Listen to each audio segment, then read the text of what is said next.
Assalamu alaikum. Welcome back to Future Dimensions 360. As you guys know, in our last tutorial, we had talked about update of packages.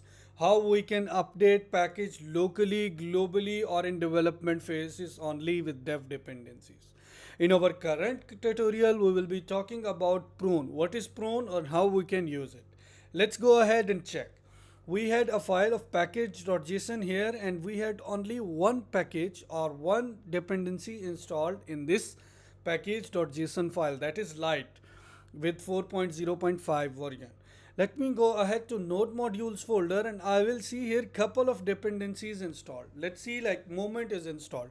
Let me go to my command prompt and list all the all the installed dependencies in my project. Sudo npm list I will do, and I will check the installed dependencies. As you guys see is that one dependency light is installed, and it's available in package.json file also, but movement is installed and it's known as extraneous dependency. That's mean that it is installed, you can use it, but it's not updated or it's not saved in your package.json file.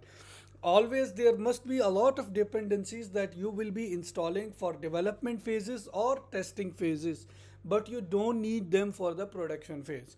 So these kind of dependencies, when you are moving to production phase, how you can remove it, that the dependencies those are not available in package.json file, how you can remove them. That the method called removing those dependencies is prone. So let's go ahead and try to remove them. You can simply write sudo npm prune to remove these dependencies. Let me hit enter, and as you see, like the movement package is removed from my node folders here. If I'll go to my terminal and I'll start sudo npm list, hit the enter, and you can see in the installation also it's removed. That's it for today's tutorial. I hope you guys like it. Please don't forget to subscribe and like our channel. Allah Hafiz.